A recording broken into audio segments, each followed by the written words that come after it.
Greetings, everyone. Greetings. I am Ajwa, IKG Wisdom Wednesday coordinator, and I would like to welcome you all to our March Wisdom Wednesday lecture event. For those who may be new to IKG Cultural Resource Center provides a variety of programming around African history, culture, spirituality, health, and wellness. And Wisdom Wednesday is one such program. It is a free lecture series offered every month, the third Wednesday of the month, right here virtually on Zoom. We are also the home of the Egypt on the Potomac field trips, which our season will be beginning shortly. So if you haven't heard about it or would like to learn more about our field trip seasons or even becoming a facilitator, we would love for you to go to our website, ikgculturalresourcecenter.com, where you'll be able to learn more about our various programming. Tonight, we have the pleasure of presenting to you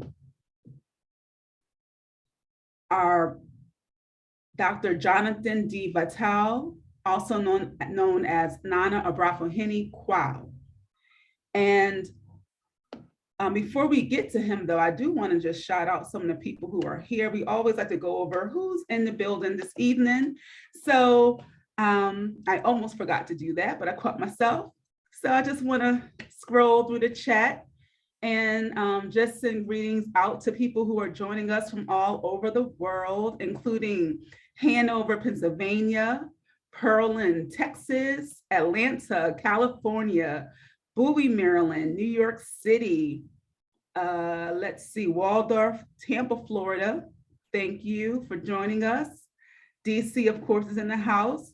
The Flippins are here from Martha's Vineyard. Hey, we have Maryland's in here strong, Savannah, Georgia, New Jersey, North Carolina, ATL again, DuSable City, I guess that's Chicago. We got Missouri, Virginia, Charlottesville, Virginia, Atlanta, Delaware, Cleveland, Charlottesville, Virginia, LA, Chicago again, Portland, San Antonio, Texas, South Carolina. Hey, we got England. Okay, welcome from across the pond, Brooklyn, and again, Brooklyn, New York. Okay, so, let us know where you're checking in from, where you're joining us from. We welcome you. Thank you for taking the time to be with us this evening. Okay, so again, we have the great honor of having Dr. Johnathan D. Vitale speaking on reclaiming the discipline of psychology, implications for the Black African experience in America. For tonight's presentation, he writes, mental health is fundamental to an individual's overall health and sense of well-being. As such, our consideration of mental health must also take into account the total person. Our traditional ancestral African-centered approach to the person was that of the contextualized, collective, and holistic person. But as the study of the person has inevitably been taken on by Western European cultures, the inquiry into human nature and the examination of the psyche has been made into a discipline. This discipline approach of the subject has had the impact of a silo on our understanding of the person. That is to say, the person is decontextualized. Whereas this decontextualized approach has its function and purpose within American Western culture, it nevertheless has limited the discipline of psychology as it pertains to the clinical treatment of the person. More importantly, this has major implications for us as Africans in the Americas in particular. The African experience in the so-called New World is replete with the experience of trauma. And this collective trauma experience is concomitant with the loss of culture, i.e., decontextualization of the self. It is ironic then that in an effort to establish more efficacious and meaningful treatment approaches, Western psychology has begun to acknowledge Eastern Old World approaches to healing the person that are of a recontextualizing nature. Therefore, as Africans in the Americas, it is important that we reconsider our use of the discipline of psychology as an approach or tool of healing for our people. During tonight's presentation, he will examine recontextualizing the discipline into a holistic cultural orientation and discuss how this is imperative in the healing of our personal and collective trauma experiences in America. And a little bit about our speaker. Dr. Johnathan D. Vital, PhD, also known as Nana Obrafohene Kwaw, is a licensed clinical neuropsychologist as well as a certified clinical sex offender treatment specialist in the state of Maryland, as well as the District of Columbia. He is currently the clinical coordinator at the Center for Children, St. Mary's location in Southern Maryland. Dr. Patel's formal education includes a bachelor's degree in psychology from Tuskegee University, a master's degree in community psychology from Florida A&M University, and doctoral level training in the discipline of neuropsychology from Howard University. In addition to his professional practice, Dr. Patel, or also known as Nana Obrafohene Olukwesi Kwaw Patel, has been a spiritual practitioner within the Akom tradition of the Akan people of Ghana, West Africa for over 25 years. He currently has his own shrine house, the Asurgbe Ahimfi, together with Okomfo Ama Oparabia, to whom he has been married for over 20 years. Nana Obrafo Kwaw was installed as Obrafohene in 2003 by the elders of the Nana Asurgbe Shrine in Kubiyasi, Akwiapem, Larte, Ghana, West Africa, as well as the Council of Elders in America in 2021. Please join me in welcoming our speaker for this evening, which I know will be a wonderful, wonderful event. So Okomfo Obrafo Kwaw, I send it over to you. All right, okay, let me get everything together.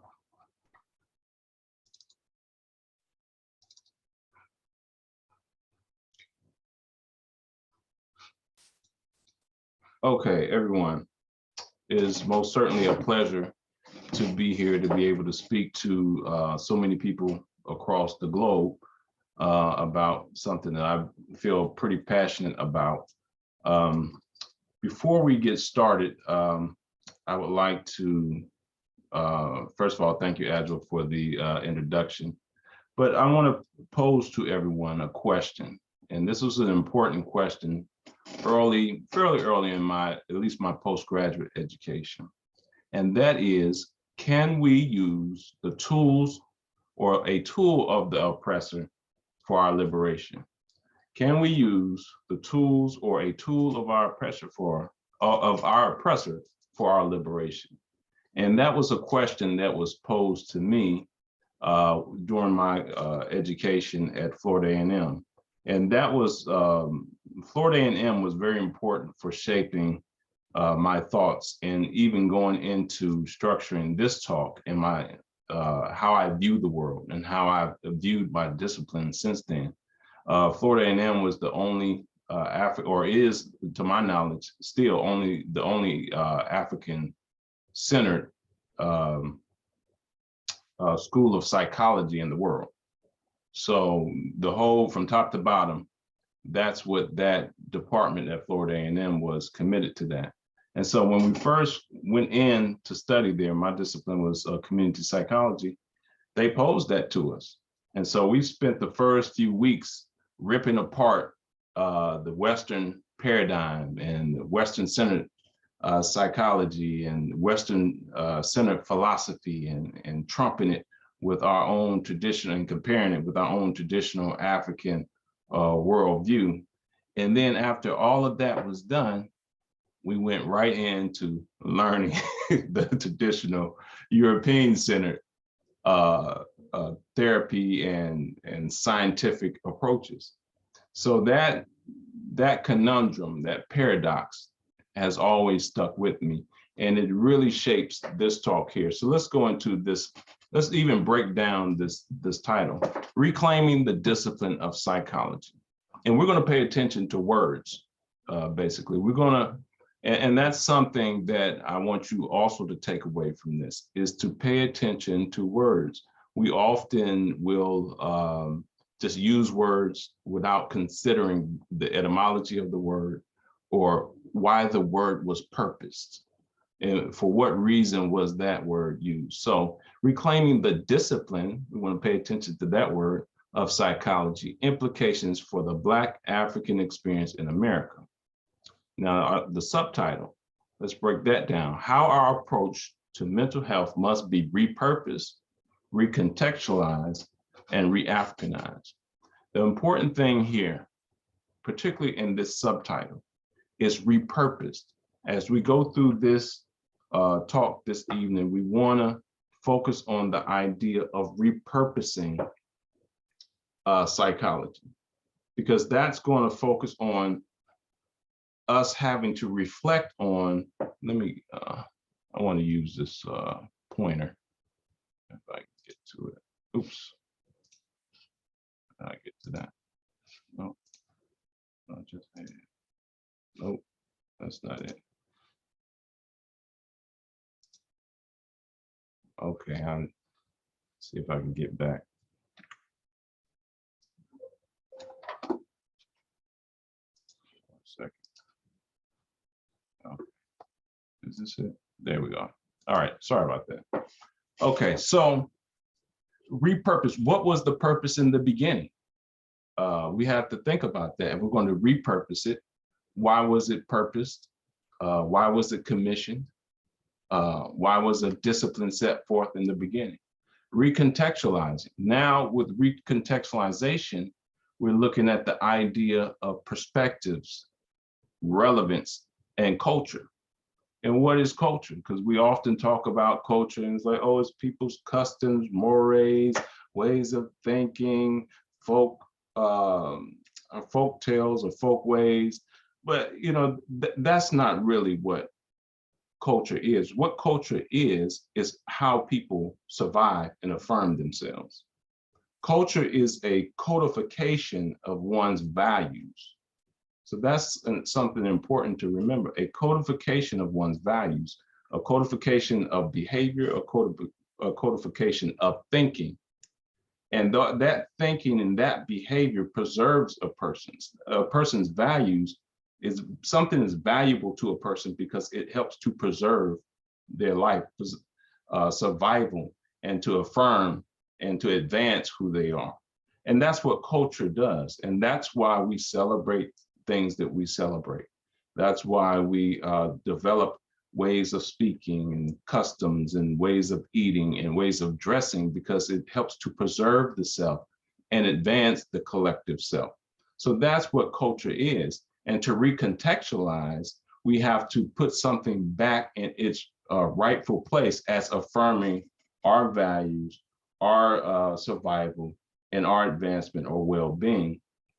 And that's what recontextualizing something means. Then re-Africanization, that would seem to be the same thing, but this is adding to culture the element of biology, the element of genetics or DNA.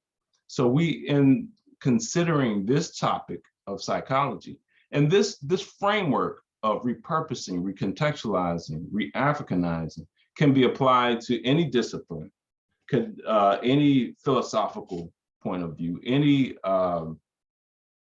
technology, or any way of being. But right now we're just dealing with psychology. So if you're not even interested, or if mental health in itself does not pertain to your interests or your needs, just this conceptualized way of thinking may be useful as we reinterpret the world and redefine the world in our image. So that's what that Africanizing, that is paying attention to the genetic component of culture. So let's go to the next slide. And so psychology before the discipline. Okay, so now we're at the discipline word again, and we're going to deal with that a little bit more because when we look back at our culture and our traditions, we acknowledged the presence of psychological principles and spiritual principles. For example, I put these images here to talk about somewhat, just to demonstrate how we understood not only psychological principles, but neuropsychological principles.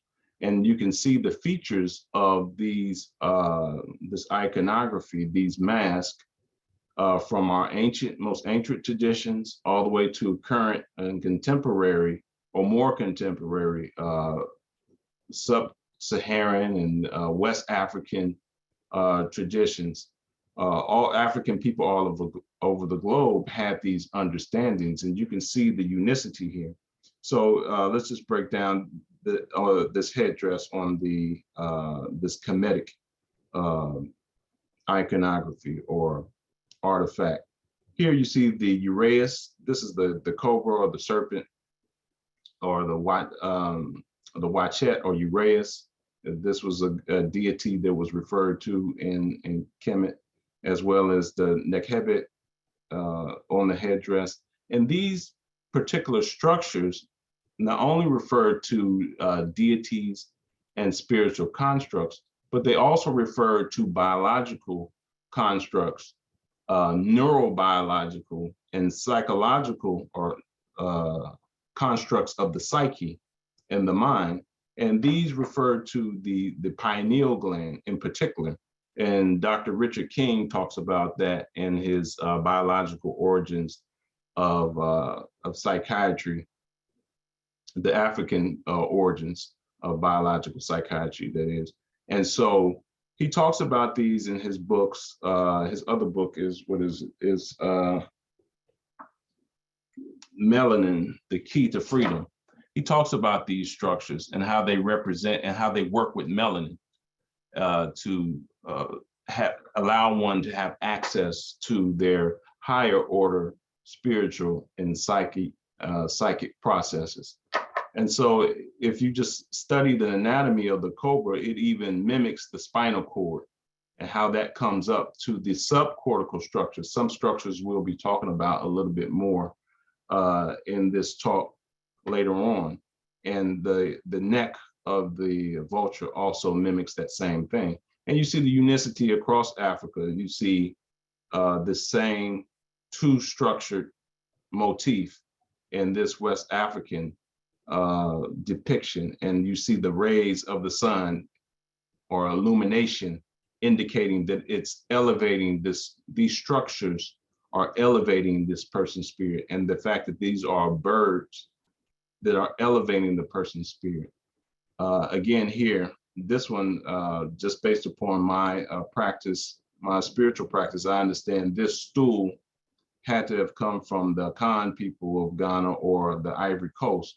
And the stool is for chiefs or elders or the elevated individual. And you see the bird on top of here saying that it's elevating the person's psyche. And I believe this here is in Jinyami right there, which would be a symbol for God. So it's elevating this person's God consciousness. And so you can see how we understood these principles. In Kemet, we had the concept of the soul, which was the Ba, and the concept of the spirit was the Ka, or the spirit might be more akin to the personality. And also in the Akom or the Akan traditional practice, the Okra referred to the soul, and the Sum was the spirit. And we also had additional concepts, or we'll have additional concepts of the Ntoro, which is the aspect of the character or the spirit that one gets from one's father, working along with the Moja, which is the actual DNA blood substance that one gets from one's mother. And all of these aspects of makeup, or these levels, make up the total person. And one of the things I want to kind of highlight here is we often talk about Europeans, and Europeans, they don't have spirit, and they actually do have spirit when you think about it.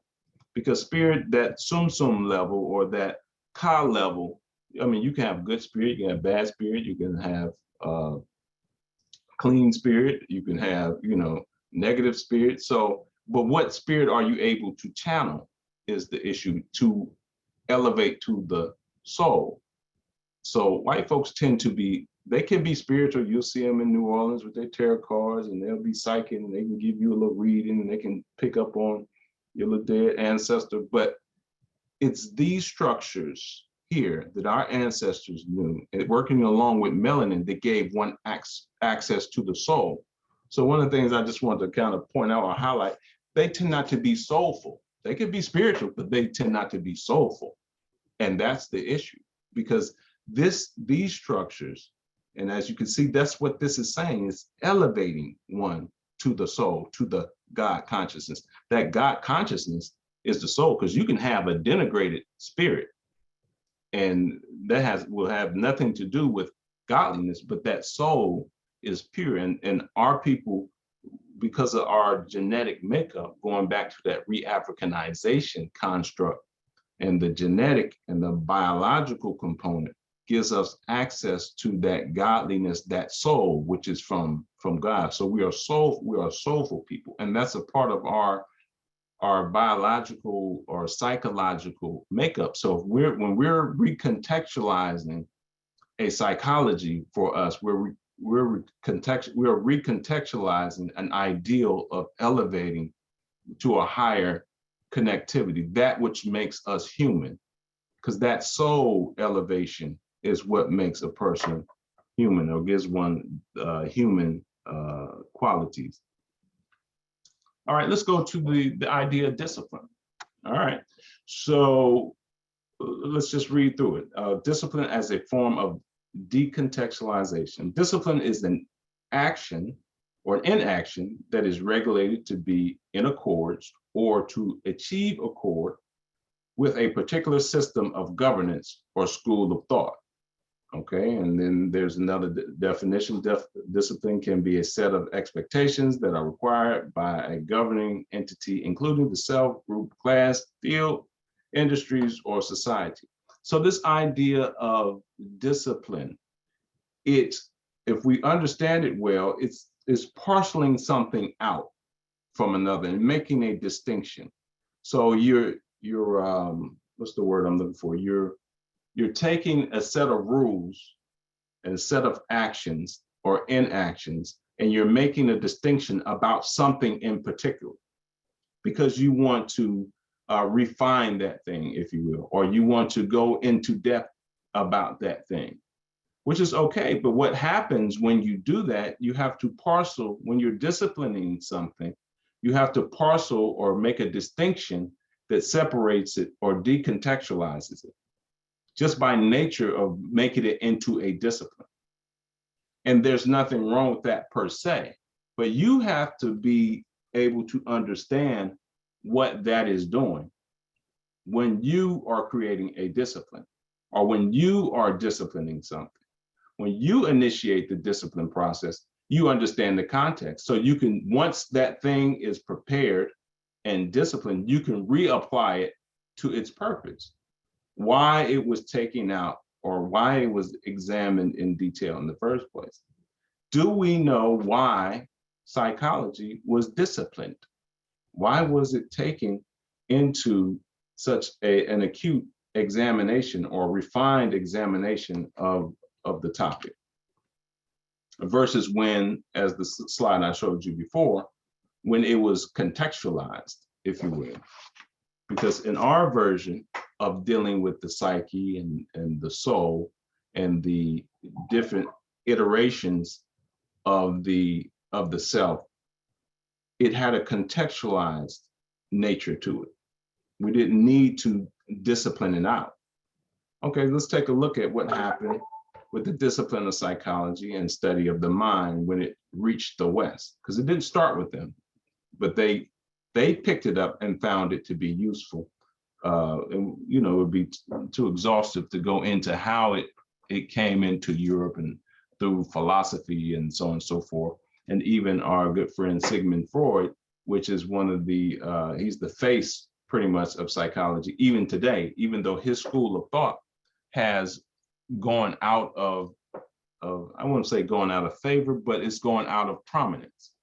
And so around the 19th century, and going into the 20th century, so the turn of the century, Sigmund Freud was at his prominence, and his psychoanalytic and psychodynamic constructs were very very prominent in the field, and they pretty much defined the field at the time.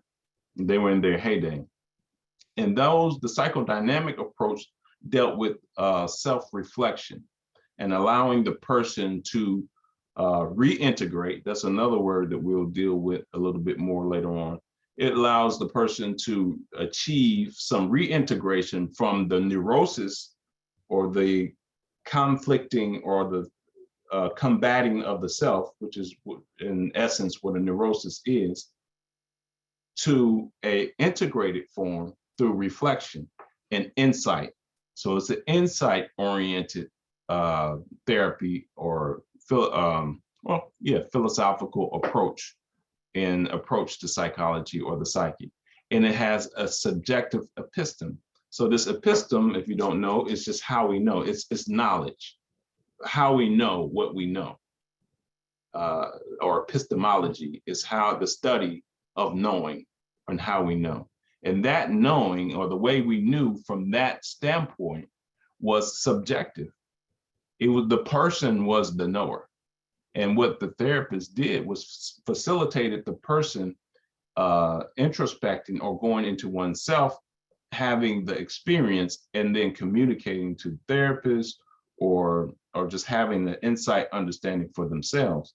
But the important thing about that is when you think about how psychology began to develop, and in the social, geographical, historical context of its development. So when you look at the totality and the society that it was developing in, and particularly as it moved from Europe, but it started in Europe where they started developing labs and looking at the psyche from a more of a empirical scientific approach. But particularly when it came to the American waters, or the American side through G. Stanley Hall, he was one of the pioneers in that happening after studying in Europe under Wilhelm Wundt and other pioneers such as those in the Lisbon schools in Germany.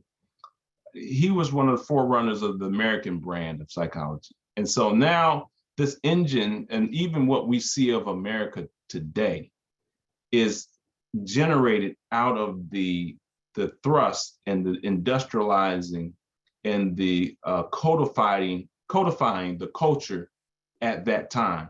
And this was part of the codifying process. Remember what I said about culture and what culture is. It's a codifying process, and it's a affirming process. And it's we're seeing the school of psychology develop, but it has a purpose. And many of the individuals who were the pioneers of psychology at that time were also into the movements of that time. And one of those movements was, or a very prominent movement, was the Eugenics Movement, or the good genes movement. And the need, because of that, to establish some form of white supremacy or social control. And now, when you think about the eugenics movement, if you know anything about it, one of the primary tools of the eugenics movement was the IQ test. The IQ, the Stanford Binet, was the test that they would use to determine that, hey, this person is not fit to breed, or this person is not fit to live on, or this person is not fit to be in society. That was one of their primary tools. So as the discipline of psychology began to advance under this this ideology of, or within the social cultural context and ideology of eugenics, it's going to take a certain form and purpose.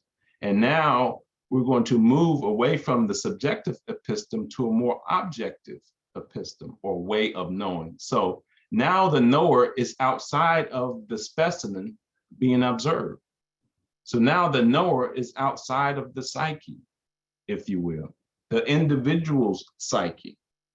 So now experimentation through labs, and now the aggregate individual. So not the individual, and we're not talking about the aggregate as a collective of people, or as how we tend to use the word in our African centered circles. We say, oh, we're the collective, and this is not what's being communicated here. When we're talking about the aggregate, we're averaging, we're dehumanizing the person by taking them, or depersonalizing the person. That's what I want to say. We're depersonalizing the person by making them into an average, and we're dealing with them as a specimen or a collective average. And so that's what that experimentation began to take on more prominence. And now we began to, in the field, begin to establish more labs. And so now a science under the objective episteme, and this is all science, not just the science of psychology. Now science was more empirical. It was more, we're looking at the physical aspect and the material, that which can be observed and verified. And so as you create a science out of the empirical, now to be able to study that way in a scientific way, it has to be funded. That's research labs, and even to this day, to carry out science, you need grants, you need money. So now, if science is a way of being able to speak with authority, and that authority is based upon the objective observation, and that it requires a expensive experimentation process, who now speaks with authority? Who now is in control of knowledge, of what is considered knowledge? So now that's your elites, your what we would call the 1%. And these are the people who funded this individual. That's one thing that we never even look at. We never look at who funds different movements in history. If you don't know who funds something, you don't know history. So whatever war or whatever movement or whatever took place, if you don't know who funded it, you really don't know history. So if we don't understand who was funding this and who had the interest in establishing these labs, we don't know the history of psychology, and we don't know the true purpose of it. We can't understand that. But we can start to get an idea as we look through, as psychology began to advance into the 20th century further, and the behavioralists began to take prominence. And so the behavioralists, who they were those who were interested in understanding the conditions that would modify a person's behavior. What are the antecedents, the thing that comes before the behavior, and can we control and can we manipulate that? And can we provide rewards and reinforcements? Or can we classically condition the person by associating different phenomena to other phenomena and see if we can get a reaction, a reflexive reaction from the person. And so what this developed into, you can see how they always had, from the European center standpoint, they always had a use for what they were studying in the lab. And Dr. Amos Wilson talks about this often, how we are miseducated because we go into these schools and we are studying this science and we never apply it to our condition. What he talks about is that we never see ourselves as the rat. We study the rat and all the phenomena and principles that motivate that rat's behavior, and what variables that we can manipulate so as that rat can perform in various ways. But we never see how our plight and our condition is the same as that rat. So a miseducation is happening because of the decontextualizing and the disciplining of what we're studying. and us not knowing what the purpose for why it was disciplined in the first place. We don't understand that the think tanks that go into establishing these labs and these different research projects in different schools within a university. How and who is funding those things is important. And you can even look at Booker T. Washington, why they were funding Booker T. Washington and his school, because they had an idea for the placement of the Negro and what role the Negro was going to play in society. So these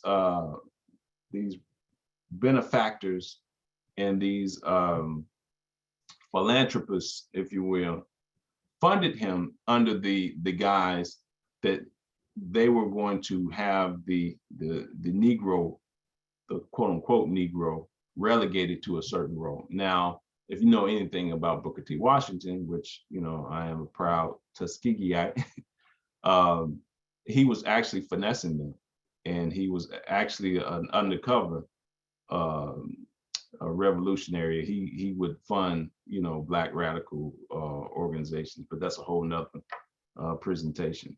But you can see how, before we move to the next slide, how they use their science to advance themselves. So a lot of people who studied these principles of behavioralism, they got into the propaganda, its use as propaganda and its use in the field of advertising and further social control. So now, okay, what we got here? The slide is not showing up correctly. Let's go back. Okay, there we go. So now as we advance, and I'm going to start moving a little bit quicker so that we can get through this, but I want to make that, establish that as a foundation. So as psychology began to advance in the 1960s, the cognitive psychology or the cognitive approach began to become prominent. And that is how we think and information. The mind was viewed as information processing. So our perception, learning, attention, problem solving, conceptual formation, categorizing, decision-making, judgment, monitoring, memory, response inhibition, all of these different facets of our thinking and processing information was beginning to be looked at.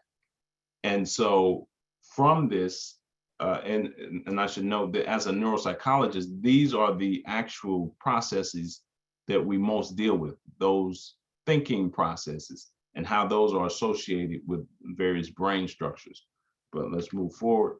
And so from the cognitive behavioral approach came that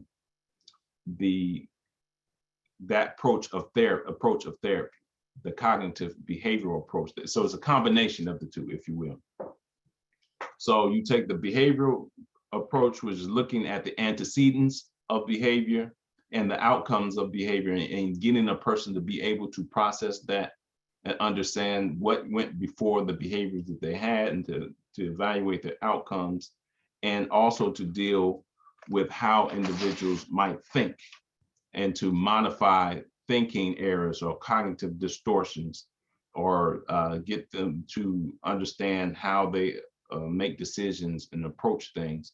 And so changing the thinking and the behavioral patterns of a person became a very prominent way of actually treating a person. So once the field, and if you know anything about, if you've been to therapy, or if you know someone in therapy, without question, they've come across or have been treated with this model or a combination model that utilizes this approach. So let's move forward. Now let's talk about the idea of the person in the aggregate. So the statistical aggregate person versus the contextualized person. So let's remember our paradigm or our model of contextualizing versus decontextualizing. So this was, I did a talk with the Black social workers, or Association of Black social workers in Richmond this past fall. And this was one of the slides that I introduced because we have to deal as Black social workers and Black psychologists and mental health professionals. We have to understand what this manual is. And what this is how we, for those who don't know, this is how we diagnose it. This is where all your depression, your anxiety, your PTSD, and your bipolar, we use these codes in this manual and the descriptions to help us diagnose individuals with any given psychiatric or mental health disorder. But we have to really understand what this manual is. And at times I have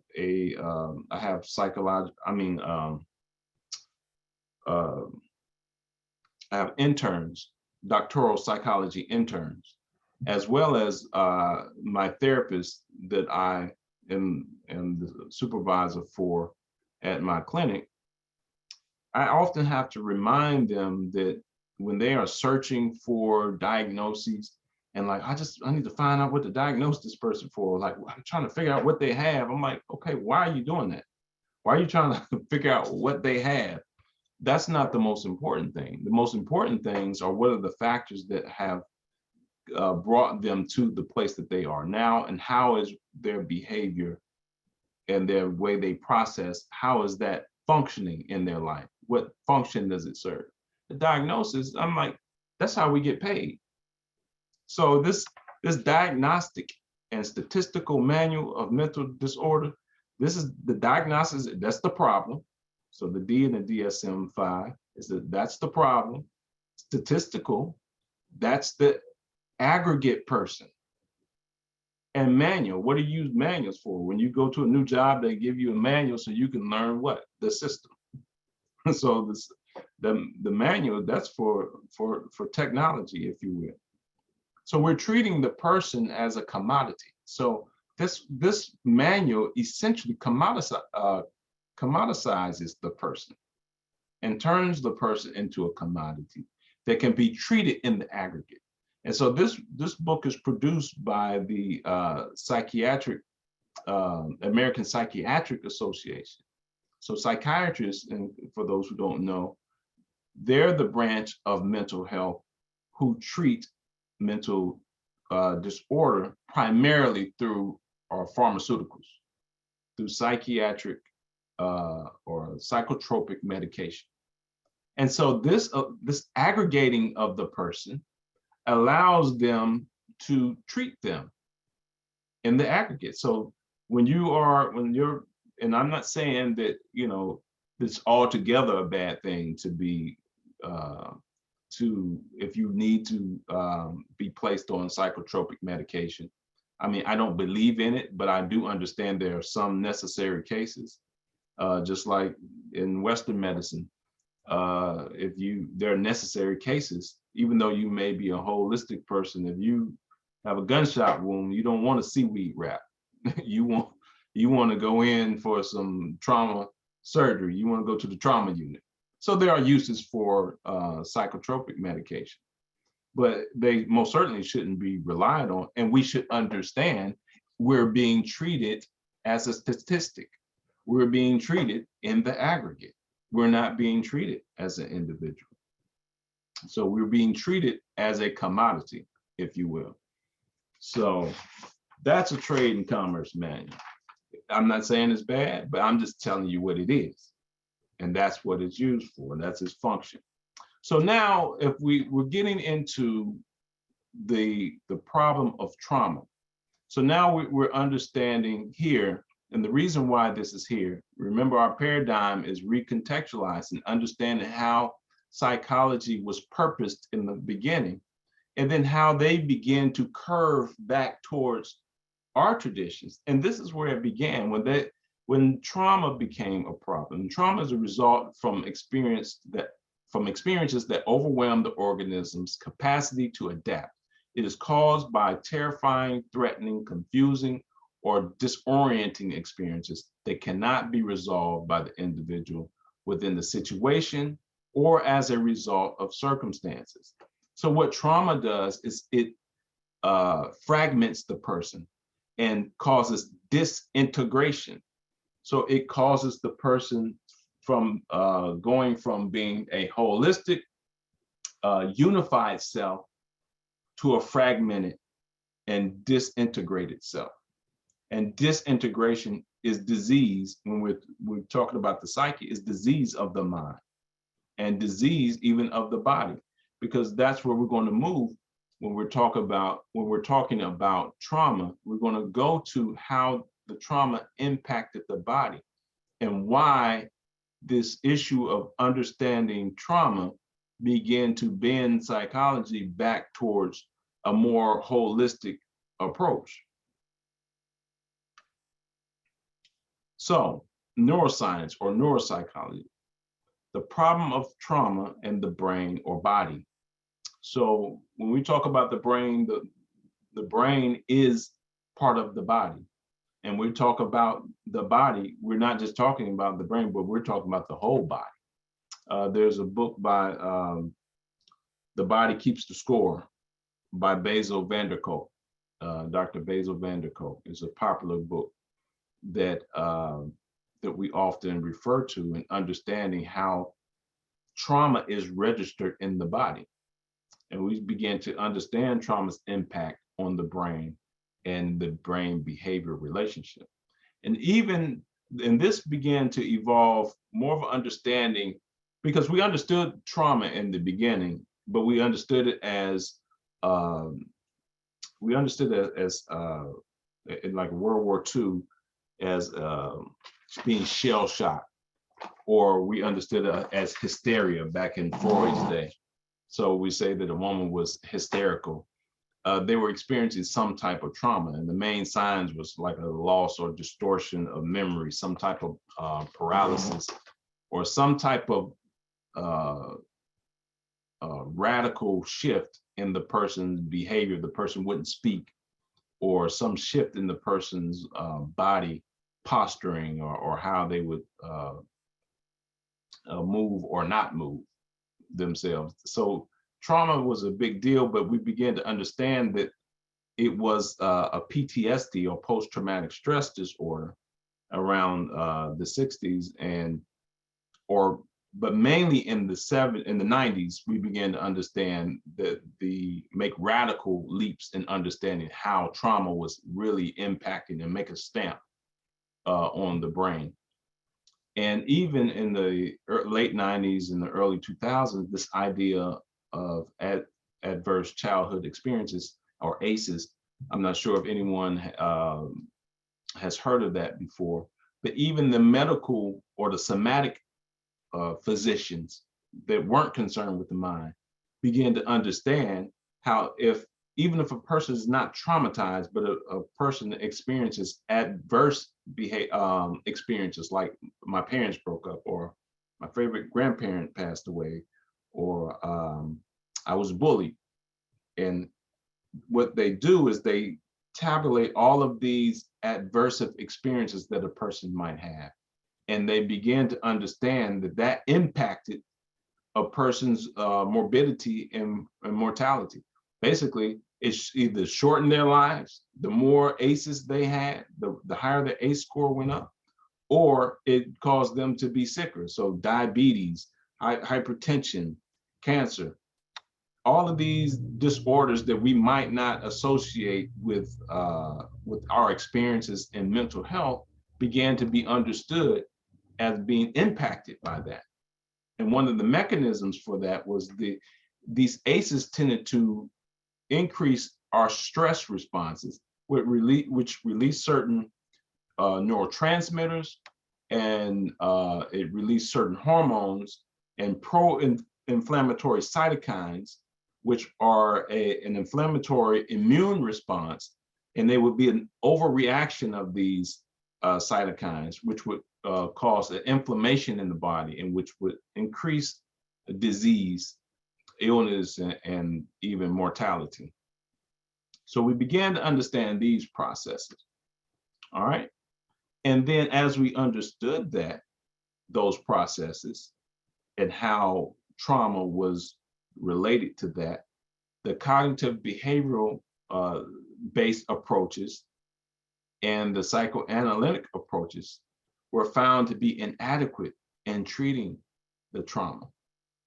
And so that's the thing that began to, even though this psychology had been purposed out a certain way in the beginning, as it just became useful, and again, we're treating, even from the psychiatric, the DSM perspective, and we're treating people through CBT or the cognitive behavioral approaches, or those type of approaches or combination approaches, and we're treating symptoms and we're really not healing the person.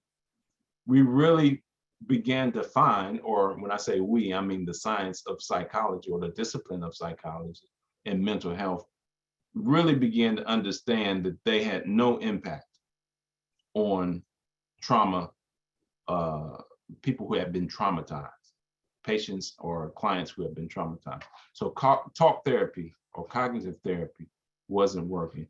Insight-based catharsis, psychoanalytic therapy wasn't working. And of course, the behavioral or modifying the person's behavioral response based upon reinforcements, rewards, and punishments, and modifying conditions, it wasn't doing it.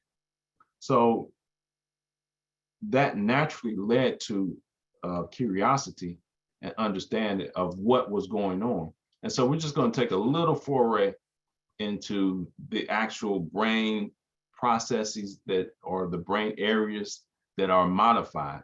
So we have this medial look of, this is the actual right hemisphere of the brain. So we're looking at the inside or the medial view of that. And so the various structures that are impacted when a person goes through a traumatic experience are these here, the anterior cingulate. So the anterior cingulate would be this particular gyri here. So a gyri are the folds. These creases are the fissures, and the gyri are the folds here. And this area right here, this anterior, this is a very important area for our emotional integration and stability.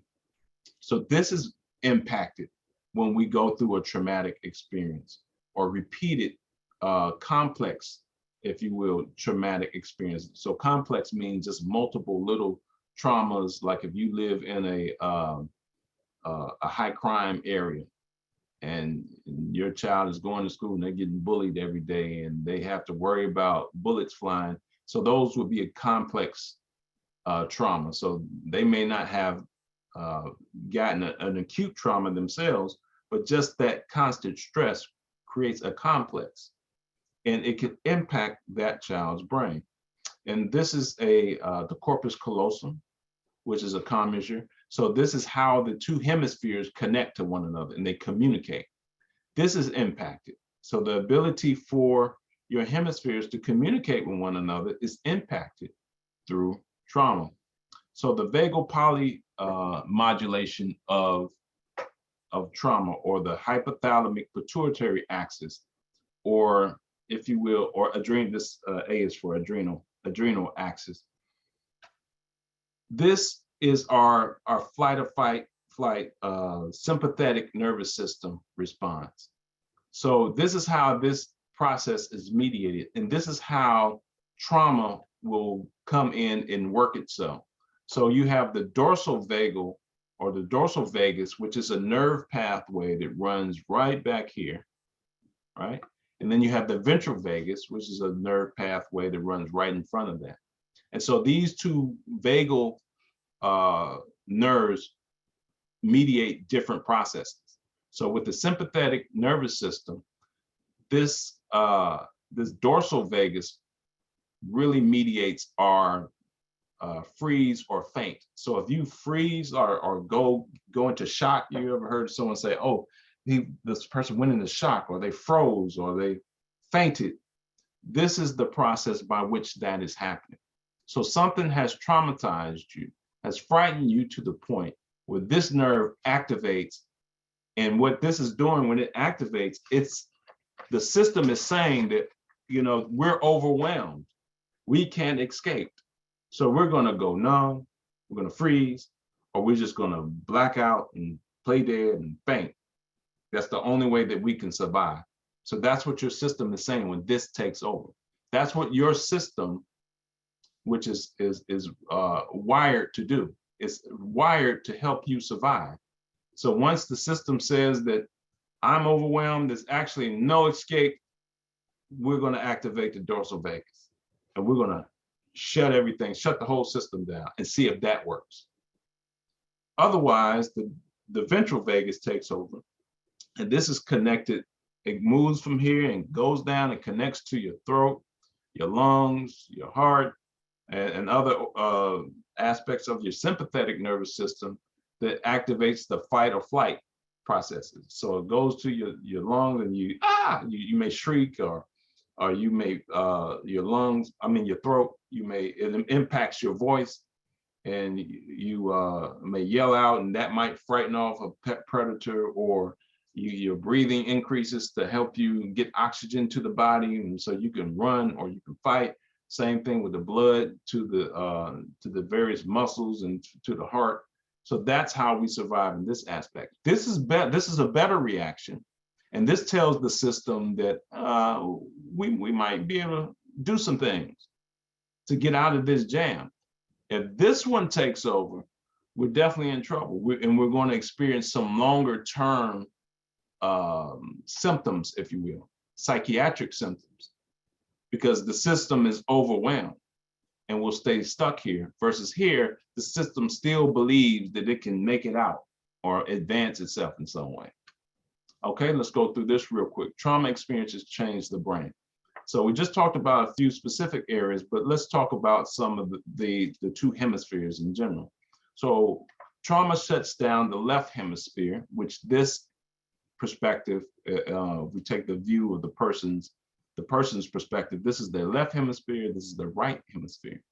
And it causes an over activation of the right hemisphere. So let's take a look at the left hemisphere. In the left hemisphere, we have Brokaw's area, which shuts down, and that's how we produce our speech. So this is responsible for speech production. And so when one becomes traumatized, one has an inability, in the moment they have an inability to kind of speak, and they may freeze, or they can't find the words.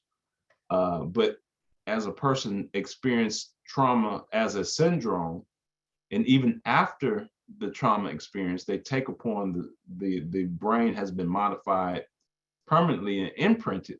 The person may experience difficulty expressing themselves or knowing how they feel, which is an alexithymia, or they just go numb, like I don't know how I feel. They can't describe or find the words for their emotions.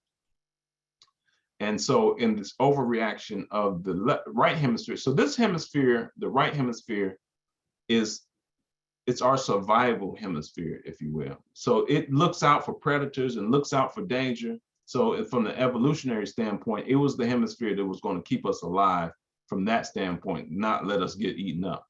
The left hemisphere from the primitive standpoint was going to search out and attack, and was going to be the predator.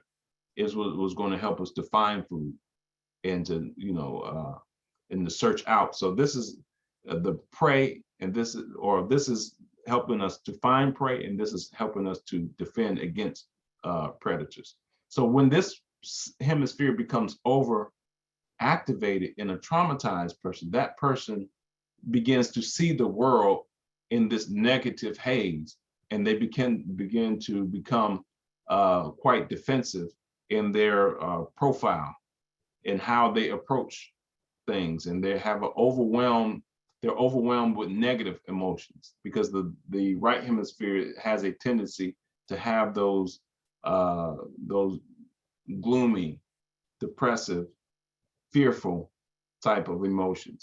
And often we see in individuals who have been traumatized is they shift from a survival brain to or from a learning brain, when the two hemispheres are integrated and balanced, and that corpus callosum that I showed you in the previous slide, they are having the two hemispheres share information, and this hemisphere is helping to bring meaning to what the explorations of the left hemisphere, which would be the learning brain. We lose that when the person is traumatized. And this one overactivates and this one shuts down. And so now everything is a defensive and a fear response. And one can't think clearly and one can't express themselves clearly. And so we see a person become impulsive or overreactive, or their emotions become dysregulated. So they can't respond appropriately, or they have a prolonged negative emotional response, even after the threat has gone away, or or inappropriate emotions in the beginning. Or you see ADHD style behaviors, where the person is constantly moving and constantly on or they find it difficult to focus on any given thing at a particular time. So let's go to the next one. And this is just another breakdown of the imprint that trauma will have on the brain. And these are the various areas of the brain that it will impact: the orbital frontal, which will be right here. And this would modulate your ability to inhibit inappropriate behaviors or postpone rewards. This, if you lose functionality in this area of the brain on either side, this is the left and this is right, you become socially inappropriate. So when you become intoxicated, these are areas of the brain that get shut down, and which is why you become inappropriate at that time. The dorsal lateral, which would be up here, this is just what you know as your ability to think, strategize, plan, have concepts, form concepts, and just develop thoughts, and have short-term memory, which will help, and working memory, which will help you just take in information, hold that information, and get other relevant information to add to that, to aid in your thinking and your planning and your ability to carry out some goal-oriented behavior. So even this becomes modified, particularly in this left hemisphere. It's going to shut down here, and you're not going to be able to think. And that's why when you're frightened by something, or in the extreme, or traumatized, you just can't think. And the only thing you can do is go into fear in the right hemisphere, fear and defensive response. Then we have the ventral medial that's impacted, and that would be right here.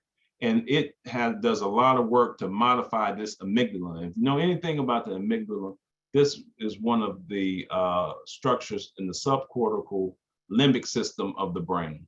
So the limbic system is our emotional system. So the left hemisphere would primarily generate anger and aggressive type of behavior. The right hemisphere would modulate or produce fear type of responses.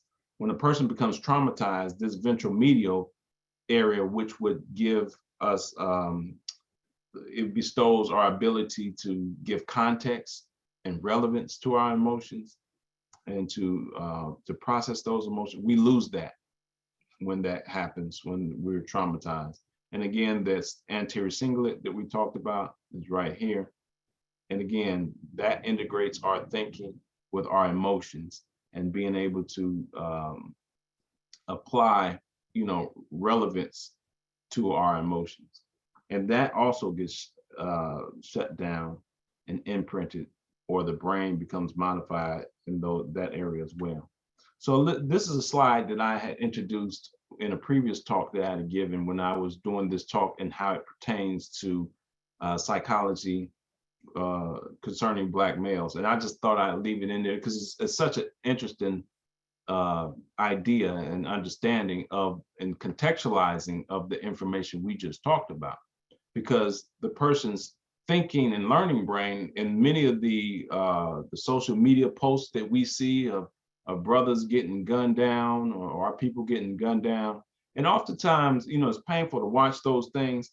But something that you might notice is that oftentimes our people, our young men, will act in a way, just pay attention to this in the future. They may act in a way that seems like why did they do that? Like, why did he go for his car? Didn't he know? Or why does he keep saying, like, what did I do? What did I do? When the officer is telling them to, like, don't move, don't do this, don't do that. And it seems like we play into it. And what I'm suggesting to you is because we're activated, and we'll go into, some of the things and the experiences that we've had in this culture that has caused us to be active, our right hemisphere to be overactivated and our left hemisphere to be shut down, and there be no corpus callosum communication between the two, and we're just playing right into these oppressors' hands, and next thing you know, we have a tragedy. However, let's get to the and I'm trying to move, pretty fast here so that I can make sure I have enough time for question and answer. But because I can just ramble on.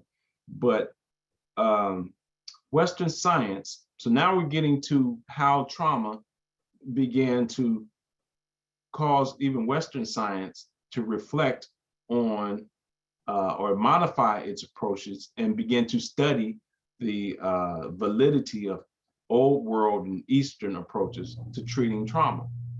And I just, now when I do, because I have to do workshops and trainings to maintain my license. And sometimes when I go to some of these workshops and I sit and listen to the presenter, and it just amazes me how now they're beginning to talk about things that was just a natural part of our cultural practice. So if we were contextualized and re-Africanized in the first place, we would naturally have repurposed, this discipline a long time ago, what they're now beginning to do. And so now they understand how experience in, experience out. So trauma occurs through experience. And so now we know the only way to heal a trauma is not through talking, it is not through insight orientation, but it's through experiences. So you had experience that produced the trauma, you have to experience out of the trauma. So things that were just a natural part of our culture, and like rites of passage, which was a way of setting up one's the youth overcoming challenges, which help to heal and develop at the same time, using imagery and imagination. So you go through an imaginary experience and using the mind in meditative practice to develop imagery and develop awareness and mindfulness so that you can heal that alexithymia that I spoke about, that numbness. But these are the process, because the mind is not going, it's particular that subcortical reptilian brain that moves up to the cortical brain, or the gyri and the fissures that I showed you that we typically identify as a brain. Well, that brain, that midbrain going into the limbic system or the emotional brain, if you imagine something, that those brain structures can't determine whether that's real or not. So you can use those processes to help, to heal. But movement, especially, experiences and movement will heal. And so now you go to these trainings and even these with neuro psychologists and neuroscientists, and they start breaking out their little yoga beads and mats, and they start talking, after they talk about all of these complex concepts, constructs, and brain areas, they break out their yoga mat and it's like, well, I've been working with, clients, and they show them, tapes of themselves sitting in these postures and doing yoga postures. But that's something that was just part of our culture. The yoga posturing and the drumming and the dancing and the ritual. Movement was a way of life for us. And also this, I included this one when I talked about the implications for Black males and talked about the father-son dynamic, but even the father-daughter, father-child dynamic in general. Science and neuroscientists are starting to realize that play and how a father will play with a child has an impact on the child's brain, and how that rough and tumble and wrestling play, and how a father will throw a child in the air, and the types of things that a father will do is developing that child's nervous system. And when a child doesn't have that, that in itself creates a trauma. trauma. So just think if a child or of a young person had these processes or in their development in the beginning, now they approach this system or this event much differently. They have a calm, integrated, and thinking brain. So now they understand, oh, I'm behind enemy lines. Okay, I know the procedure. I know the protocol. So I know how to just keep calm and manage my way through this situation. I know how not to bite on the provocations that they're throwing out or the bait they're throwing out for you to act out. And so you have a much better survivability in this hostile situation. So now I want to move to the idea of recapitalize or re-emphasize, if you will, on the idea of movement and how that is a movement. I told you experience and movement are very prominent in features in healing. And you can just see just by your natural proclivities to do certain things. The minute you hit your hand or hit your elbow, you grab it and you rub it, you move, you send a message back to the brain like, okay, it's being tended to. You slam your hand, you move, just reflexively, because movement is God's way that he has given to us to heal. So it's just a natural balm or a natural remedy. And what we're understanding now in the healing sciences is that natural movement that we will do, that reflexively, the movement that the African and Eastern world people had in their culture as a natural part of life, that has very prominent healing aspects and pain reduction. And it also could integrate the body, the mind, and the psyche. All right. So let's talk about also, when we're talking about re-Africanization, let's talk about attachment, because attachment theory was also found to be a prominent aspect in understanding how trauma impacted a person. So let's read this. An infant's capacity to cope with stress is correlated with certain maternal behaviors, as well as maternal factors influence the development of the limbic, hypothalamic, pituitary, adrenal axis. Remember, that's what we talked about when I showed you the medial view of the brain. And I think there's another slide we talked about how the sympathetic nervous system operates in a trauma situation, and the fight or flight situation, or the freeze or faint situation. So that's what that limbic, the emotional brain, and that hypothalamic pituitary adrenal axis is. So poor attachment along with trauma experience is known to result in the lack of capacity to emotionally self-regulate, expressed in the loss of ability to regulate the intensity and duration of affect / emotion. So affect is just another way we refer to emotion. So what we talked about before is a person's not being able to regulate their emotion in the beginning, the intensity of the emotion. So they may be, something small or minor may cause that person to blow off and go into a tirade or begin to cussing you out, or maybe even fight you, or they just go to an elevation that's totally unnecessary and out of order for the context. And then they won't be able to calm down. The duration of that will be prolonged. So you have this poor attachment with the mother will produce this effect, particularly when that person becomes traumatized. So if that person is not able to attach as an infant with the mother, and then they experience a trauma, they don't have any resiliency. So consequently, the healthy attachment trumps trauma and increases the capacity for resilience. So in other words, the slide that I showed you, where the cultural aspects, you see the young man and the rites of passage process, and you see the drumming and the movement and the meditative. So if you have that type of cultural experience, along with attachment with one's an appropriate maternal attachment, if you do experience the trauma, then you are not likely go to experience that as a you're not likely to be clinically traumatized, if you will. So in other words, you will have a resilience, or you'll have a buffer from that. Just because you have the experience does not mean that you will be traumatized by it. And so this is one of the buffers that will help to mediate that process. All right, so moving along. So historically, we have had an issue as a people with trauma, as a collective. And then that trauma then caused us to be ripped away from our mothers. And so we began a culture of poor attachment and a culture of poor bonding, which increased the mental illness and poor resilience in our community.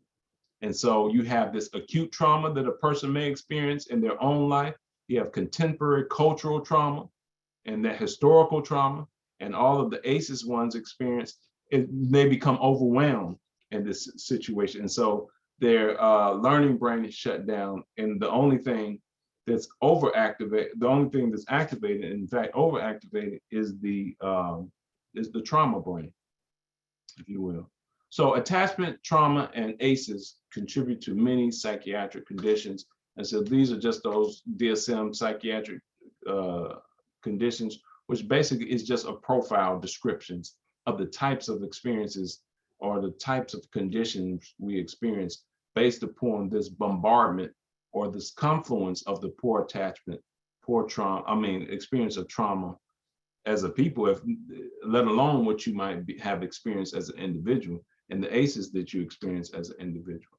So if we look at the idea of the intergenerational trauma, which is epigenetics and post-traumatic slavery disorder, along with the contemporary, the current white system of white supremacy that we experience, we tend to have an increased need for health and mental health in particular, because we have an increase of presentation of these types of phenomena. Whether even when we don't know it, we are experiencing these ACEs, and we're registering this trauma in our body, which is causing the heart disease and the cancers, and we're not realizing that it's actually a psychological phenomenon based upon these factors. And I'm going to be developing a talk just about elaborating on this post-traumatic slavery and this epigenetics alone. So what epigenetics is basically you yourself don't even have to experience the trauma.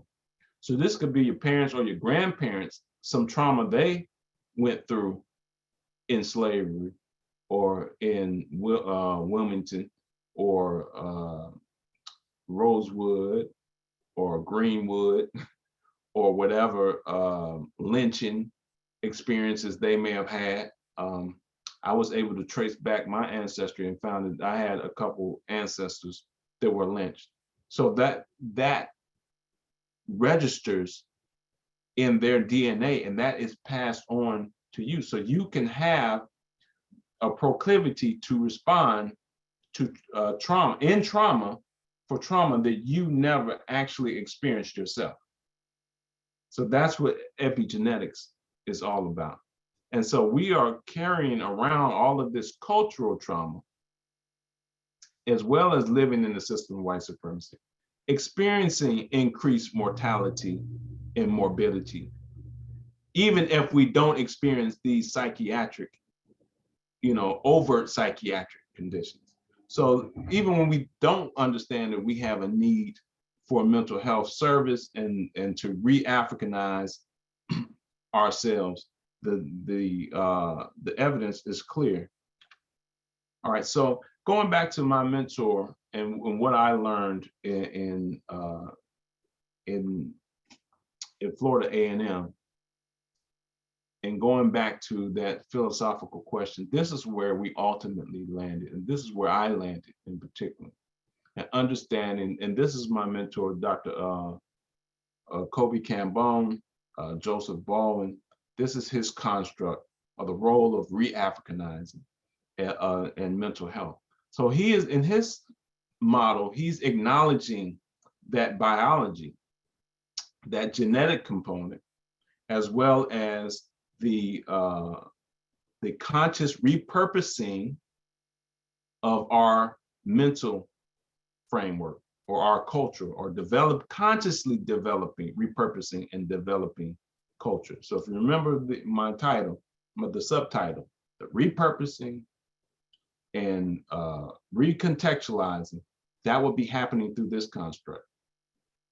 Re-Africanizing is referencing to this construct, because the African self-extension orientation is our natural biological propensity to be African. So if we start up the drums for the individual who's across the pond, you know, in the UK, and the person who's in California, and the person is in Atlanta, and the person is in Jamaica, we're all going to react the same way. We're all going to have a similar response because of that, because our genetic, melanated DNA propensity to want to reconnect to the soulful self is going to just naturally cause us to want to behave in a certain way. And so what the African self-conscious does is say that, hey, it acknowledges the African self and say, I'm going to create a world and a system that repurposes, recontextualizes, affirms. I'm going to create value codes and cultural codes that help that aid in my survival of my African self, and that advance and perpetuates and affirms myself. And so for what he was teaching us, and what I was left there understanding, is that is the totality of a whole African person. That African self-extension orientation and a healthy self-conscious, African self-conscious, leads one to be culturally oriented. And this is our problem in America. We are culturally disoriented. We have not repurposed. We have been alienated from our culture, and we have not understood that we need to repurpose ourselves, recontextualize ourselves, and re-Africanize ourselves for health, resilience, and stability. And so here's another example of just something that was just part of our ancestral cultural practice and traditional practice that promoted healing. Did you know that children who are healthier, who are breastfed, are healthier? And this skin-to-skin contact increases the neural connectivity in the brains of these infants. And this skin-to-skin contact and connection builds that attachment that we talked about, that healthy attachment that will build resilience when one has a traumatizing experience. And so now, when we have a quote unquote experience that would have traumatized us, we have a buffer, we have a strength, we have a tendency to be integrated and to have a resilience and move towards integration and away from traumatization because of how our cultural experiences has oriented us. Same thing with the bonding, and I talk about this with the Black male health and mental health. Our cultural orientation and our ability to bond and rough and tumble play orients us, and it builds a sense of competence and mastery over the world, and ability to adapt, not adjust, because the Western side, and again, paying attention to words. So adapting and adjusting are two different things. So if they try to get your child to adjust at school, they're saying something quite different from adapting. Adapting is making one's environment relevant to the self. That's what an adapting is.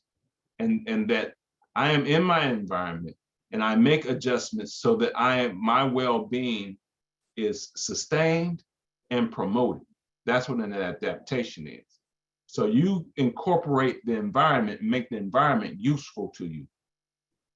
An adjustment is you modify yourself to fit in with whatever program agenda that the environment has going on.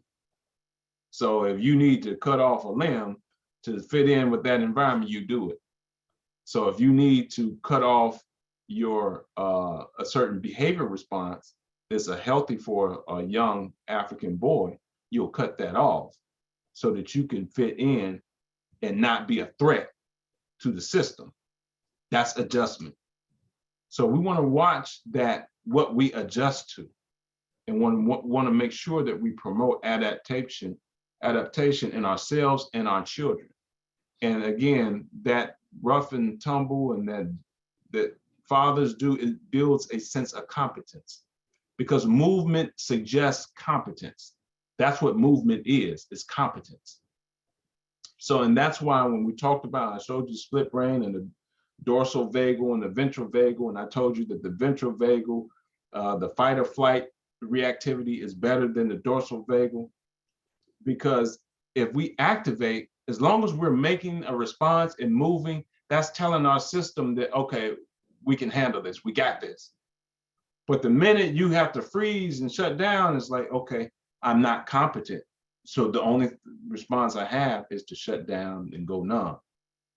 But if I can manage some form of movement that suggests to the system that healing is possible. If I can move, healing is possible. If I can move, then I'm competent to deal with whatever experience that I'm challenged with or confronted with. So that's a very important culturally orienting aspect. So going back to our idea and concluding that re-Africanizing is the reintegration of the self. We want to bring the self back into its wholeness, the African self-extension orientation with the African self or African self-consciousness orientation to bring us to a culturally oriented perspective. These old world African-centered ways and cultural ways are our healing integrating ways.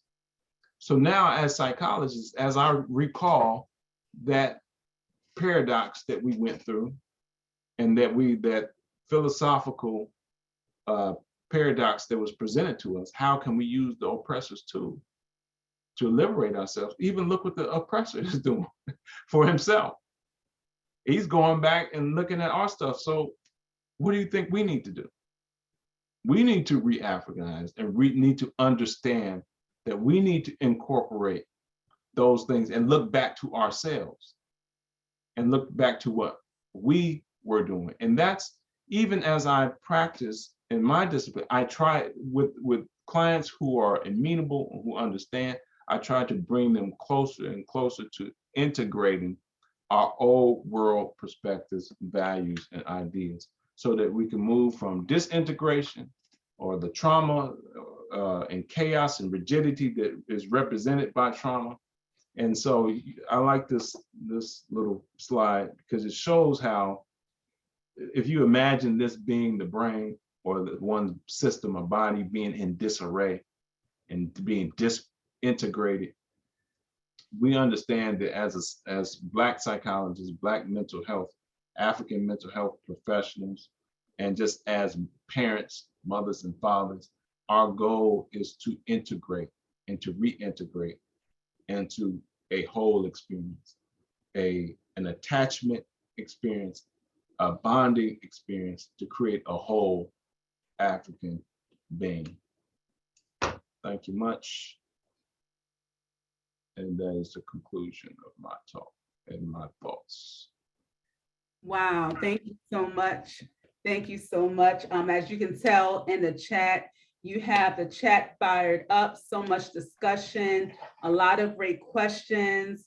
I'm sure the audience will join me in thanking you for such a powerful presentation and informative conversation. A lot of great information and really clear how you tied it all together from psychology and the recontextualization and utilizing African norms of rituals and healing as a needed part of our healing. So thank you so much. And we are going to get into some questions. What I'm going to ask that you do before I get into that, if you can post your slide of those references, Okay. Just for people to get a snapshot.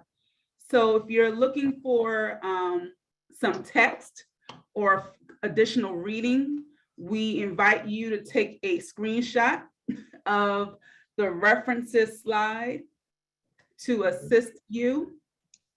Someone asked a couple of quick questions. Someone asked where they can see a replay of this video. It will be on our Facebook page, IKG, Cultural Resource Center Facebook page.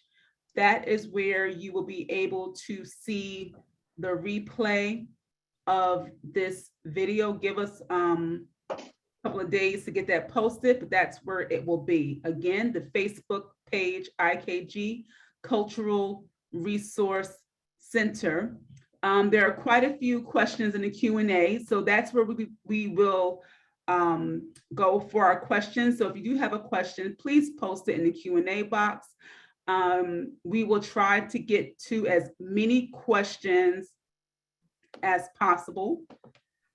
If we do not get to your question, then hopefully you can reach out to Dr. Patel to follow up. Sure. Mm-hmm. Okay. And I saw a question that was asked about you, if you had any books that you've written, or are you in the process of writing any books? Actually, I have several books in me, and if my wife is listening, she's gonna start nagging me again. But I'm just trying to find the time to get them all out. But I have several books in me. Actually, one is going to be, probably the first one will be a book of proverbs and poetry, but it still will have constructs of mental health and helping us to, that's the idea of it. But I think that's probably the first thing I want to do. But I don't have anything out yet. Okay. It's coming. And your wife is in the audience, and she said it's in process. Many of us may remember her presentation from last month, a wonderful presentation. So such a beautiful, powerful couple. Our first question is coming from Kirk. I know you mentioned this, but if you can clarify, what is the difference between psychology and neuropsychology? Okay, so psychology is just the total discipline of studying the mind and everything related to mind, behavior, and emotion. And so what neuropsychology is, it looks at that same idea of the mind, the emotion, and the behavior, but what it tries to do is tie those different elements of the person back to specific brain areas, regions, or systems. And so as I spoke to you, I showed you slides about the anterior cingulate, or the commissures, or the corpus callosum, or the orbital frontal, prefrontal cortex, and showed you what those different areas of the brain, what they handle, the types of behaviors and processes that they handle. Neuropsychology is concerned with that. It wants to know and has identified those different brain regions as being responsible for these types of behaviors, cognitive processes, or thinking abilities, and or emotions. So that's what a neuropsychologist does. So that's what I do as a neuropsychologist. I will evaluate a person to try to see what the integrity of their thinking and what abilities they have. And then I will tie that back to different brain systems or brain areas and say, okay, this area must be intact or it must be compromised because I'm looking at these impaired abilities that are associated with that area of the brain. Awesome, awesome. An anonymous attendee asked, how does the soulfulness play into a person of mixed ancestry? I'm an African-American Indian and have had my awakening years ago. Since I've had many spiritual experiences that are undeniable, a lucid experience had me staring into the darkness when slowly a small flame grew out of it, and it contained a fire around which I saw my indigenous Indian ancestors in full regalia dancing to the beat of the drum. Is there soulfulness within from both of my ancestral lineages? Okay, so I would say this, like what that idea, what I meant to communicate there is that people of African ancestry or a melanated ancestry tend to have the integrity of brain structure that helps them elevate to soulfulness. So that melanated, uncalcified pineal gland that helps us connect to soulfulness. So likely from your, I think you said African American and Native American? They said Indian, so I'm not sure if they meant Indian. Indian or So, Native well, American. Native American or Indian, if it's East Indian or Native American, those tend to be melanated people. So I would imagine that, and those people tended to create cultures that were humanizing and that connected one to the higher source. So a spiritual experience, you know, any human being or any person or any animal can have a spiritual experience. But the thing is, how does that experience tie one's back to a higher ideal or higher purpose or a soulful, humanizing godliness? That is what I meant to communicate at that point. So that's what the difference between a soulfulness and a spiritualness would be for me. Okay. So is that spiritual experience connecting you back? Is it promoting something higher and connecting you to a broader sense of self and community? Or is it cutting you off or causing some other antagonistic expression? Okay, great. The next question, I'm going to actually combine two questions. They kind of have similar ideas. It's from David Trotman. He asked, when a loved one experiences this type of trauma, how do you help them work through this? What would be the proper protocol? And actually, I'll ask the next question right after that, which is similarly related, but I know this one is probably asking how would he help the loved one? So, I mean, that's, you really would need a professional to help you in that process, someone who understands trauma. And, but I would say in general, if you just look at some of the list of things I put, on the slide, the person has to be able to, one, engage and have movement experiences and experiences to help them. Because again, if they were to imagine that process that traumatized them and engaged in some form of movement, like yoga, like dancing, like drumming, or even exercising. If a person were to, get on their exercise bike and just move and just work those feelings out, and you're thinking about that thing and processing that thing while you're moving, it's going to send a message to your biological or your neurobiological system that, oh, we're competent in some way. And it will begin to ease, that. But I would still say that you should still come under the care of a professional that would be able to help. There are other ways to also help, a person in that situation. But if they are not using movement processes, then, it's going to have a limited, because there are certain approaches that use the narrative and allowing the person to build a narrative around it. And that has some, merits to it and some assistance, but the movement ideology or the movement paradigm, that's what you want to be able to do. Find someone who is into and understands the importance of movement. But as a layperson, just that's what I would have them do. I would have them do creative things where they're always engaging in the activity, But it depends on what the trauma is, though. So let me connect another question to that. This question is coming from Amma and Yamache. Hey, Amma, what types of information have you found to work on the trauma experience on the brain? How long does it take to restore the brain after experiencing traumatic events?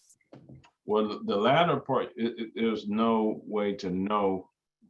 It would be from person to person in terms of how long it would take, and how intensely they engaged in any given process. And there are other, I just didn't have time to go into other treatment modalities to deal with trauma.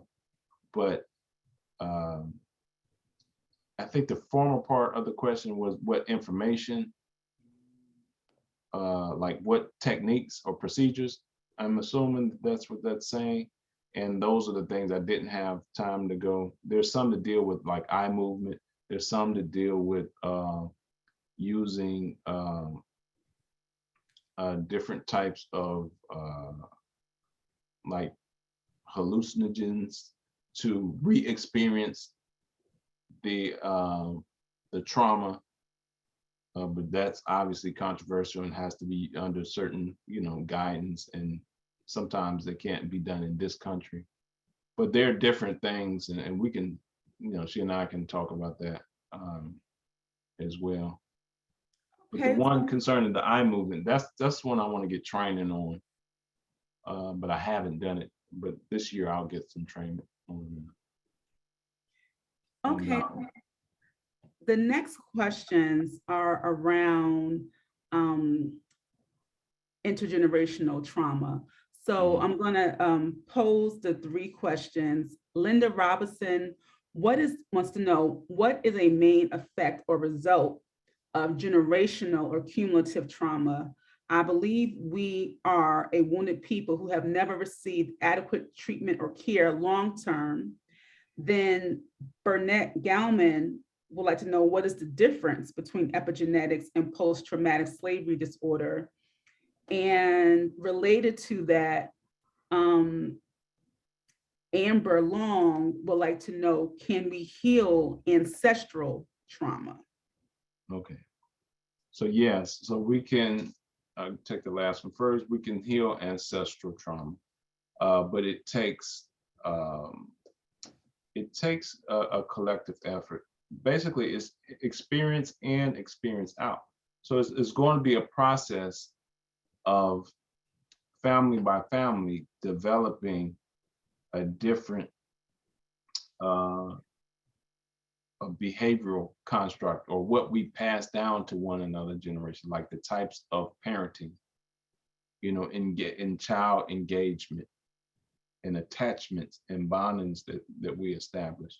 And that, of course, if it's going to happen on a collective level, it's going to also be a generational thing. So it's going to have to improve, over time, after we recognize, one, that we are traumatized and that we've created a culture. And I think this kind of goes to the first aspect of the question, that we have collectively been traumatized and we've built a culture around our trauma. Some of the things that we do. One example is, have anyone ever noticed that hush talk that sometimes that we'll do? You really see the older people, older generation do that. And I would know, like my parents and people in their generation, they would do a hush talk, even if they say the white boy, they say, see, they were talking normal, see the white boy, and they would go like this hush talk. They're like, why are they doing that? But I think that was just something that had to be done, particularly their parents, and they grew up in that you just couldn't say certain things. So we just kind of build certain ethos and a profile, a collective psyche and a cultural profile around certain traumas. And can I get the first part of that question again, just to make sure I got it? Yes, give me 1 second. What is the main effect or result of generational or cumulative trauma? Okay. And then discussing the difference between post-traumatic slavery disorder and epigenetics. So I think I just kind of described the answer to the first question. That was just an example. But the difference between post-traumatic stress or post-slavery, post-traumatic slavery disorder and epigenetics is pretty much the same, but well, they're interconnected. But the slavery disorder is talking about the actual culture that we developed. And so the misenculturation that we developed based upon our experiences in slavery. So like the hush talk and the using of the N-word and how we may denigrate each other, or how we white ice is colder, those type of mentalities, you know, sagging pants and things, or devaluing our images, and our life is not as worth as much, you know, as our oppressor's life, or taking a profile of sacrificing ourselves for white advancement. Those are cultural ideals that come out of post-slavery disorder. So epigenetics then, so post-traumatic slavery disorder is the culture. Epigenetics is the actual passing on of a genetic code for one to experience trauma that one has never experienced themselves. So you have the behavioral profile, or you have in the neurobiology that reacts within a situation, like in fear, to an experience that you've never had. Mm-hmm. So, but the two interplay with one another. I hope I provide you with understanding. Well, at least for me, it was clear. Yeah. So I hope it was clear for the person who asked it as well. Okay. Our next question is from Mayasa Howell. She writes, I've been aware of more discussion recently about the use of plant medicines, such as ayahuasca, canna, as a means for healing trauma in Black folks. This is something done in a ritualistic way within the collective. What are your thoughts, experiences integrating these medicines, sacraments as part of the psychological treatment that has been re-Africanized? Okay. I don't have any experience with it, but I know of it, and I believe that it's a viable approach. And now I was pretty much referencing that, but also when I mentioned that some people use hallucinogens, that's one of the ones that that I was referencing. And some people even in other countries, I don't think because they would get arrested here, have even used LSD in a controlled, in a psychopharmaceutical way to try to heal, you know, trauma, have a person go on a spiritual, you know, odyssey to deal with the trauma. So no, I definitely think, because again, experience in, experience out. So whether that experience is the actual experiences, or if it's going through some intense hallucination or imagination process, that can heal the system. You know, experience in, experience out. And to the person who asked about what they can do to help a person, you know, in trauma, just, but sometimes people have been trauma don't want you to touch them or hug them, but things that are associated with engagement, movement, interaction, those things are going to help the person.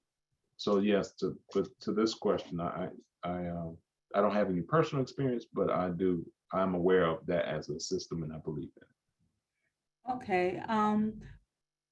Next question, quick question. How can people get in contact with you? Is there an email or a website or?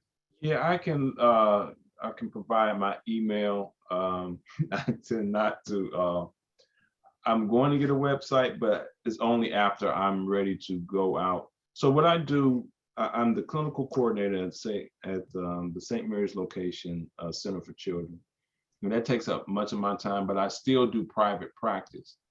But I do private practice, you know, part-time and in limited capacity. And I don't necessarily, I hadn't been wanting to put out a website because I didn't want to get inundated before I was ready to, you know, be inundated and have to just tell people no, no, no, no.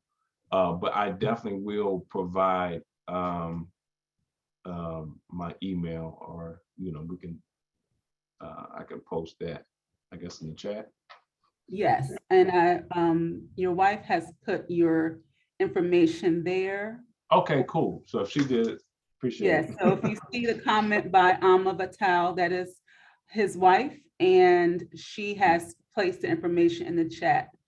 Thank you so much, Amma. The next question, is several people asked about the relationship between the father and the son and the touch component. So so James Robinson, Aman Yamache, and another person asked, can you give more details on the father-son rough play, and how do you think the lack of healthy bonding and touching and interaction has impacted us with extreme situations of isolation and lack of physical touch, and how can it be balanced out during this time?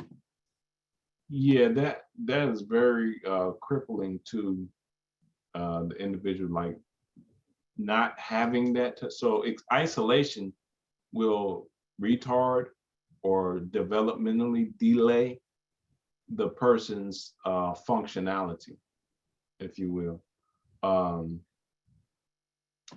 And that's what engagement, interaction, and touch is, what is necessary to be a whole, balanced, and integrated person. So you need that. The child learns, not only are they developing neurally from a neural brain aspect, but also they're learning certain characteristic traits and value traits. Like with the rough and tumble play, they begin to learn discernment, how much pressure to apply in a certain situation, or how hard to hit or swing. That's helping them develop social skills so as they manage their bodies, that will translate into a social, non-physical activity, but more social activity. So they learn those things when they're playing with the father, and being thrown in the air and being swung around and being touched and handled. They begin to develop that integrated system, a social system. So not having that, again, will, it will thwart a person's not only physical development, but social, development. So Okay. that's very important. So children need that. They need their father, because the fathers will interact with a child differently than the mother interacts with a child. It's just natural. Even if you just see how fathers will tend to hold a child, they hold a child with the child facing the world. That's one observation that some scientists have observed. Whereas a mother will hold a child and the child is facing them. So the child gets two different experiences and two sets of competence. So it gets an attachment and the integration, and then it gets an ability to see the world, interact, and but still from a safe basis. And so they develop a competence, an experience in the world. Wonderful, wonderful. So this is going to be our final question. Again, my attempt to summarize the themes that I see in various questions. So going back to trauma, thinking about how can we heal childhood trauma using ACEs, and then any thoughts around social workers and psychiatrists or psychologists who are more prone to utilizing Western psychology practices. What will be your advice to someone seeking to get help for trauma, to get therapy? One, what would you recommend that they do for themselves? Two, how should they go about approaching seeking a psychologist. And 3, your presentation makes it obvious why therapy and mental health is important. You mentioned that we as African people in America are most definitely in need of mental health treatment because of the trauma that we've experienced.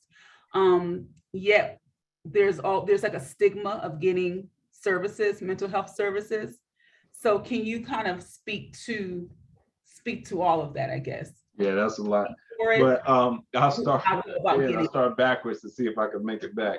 But basically, you know, when I'm working at the Center for Children, and even in private practice, I see the spectrum of clients. So I see, you know, white clients and, you know, Black clients, Asian clients. I see all.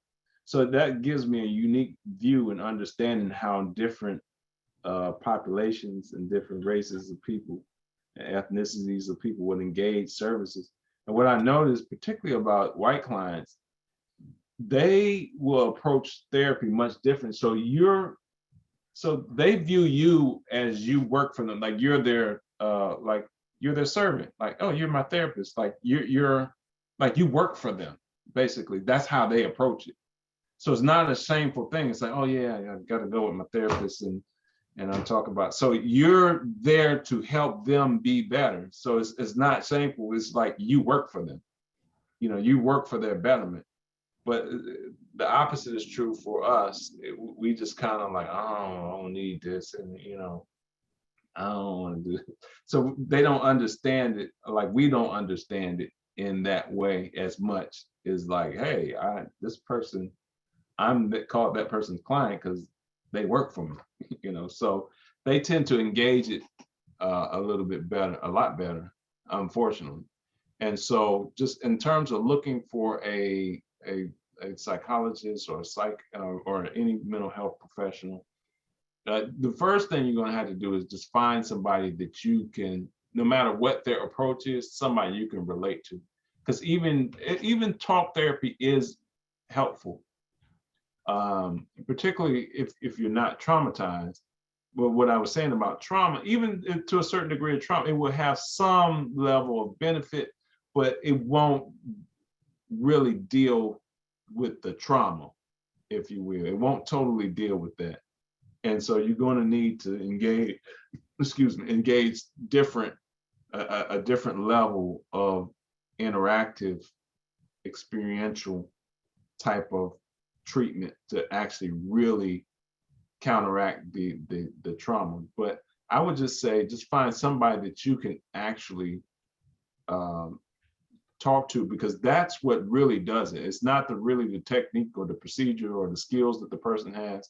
It's really your ability to perceive that person as having a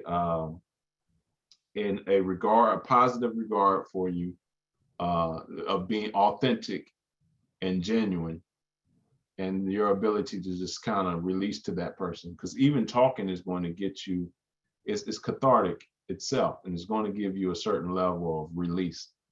So in terms of finding therapy, you have to find somebody you can connect with, you know, whether they, you know, even if you can't find a Black, you know, therapist, or you can't find a Black therapist who understands, you know, your cultural perspective and experience, you know, or has competence in some of these returning back to the old world Africanized systems, at least find someone that you can connect with, I would say.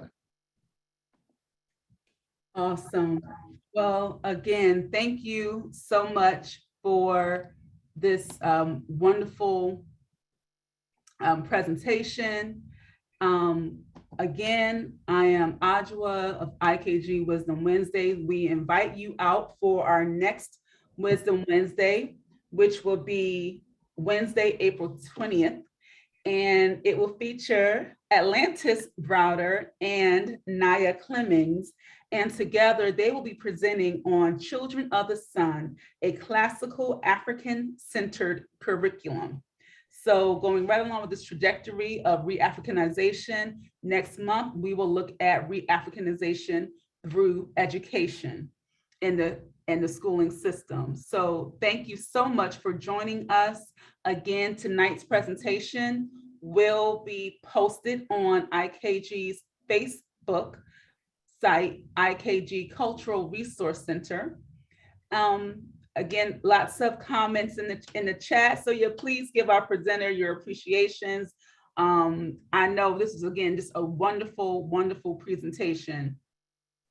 And before we close out, I'm going to ask Dr. Vitale if you have any closing remarks that you would like to share.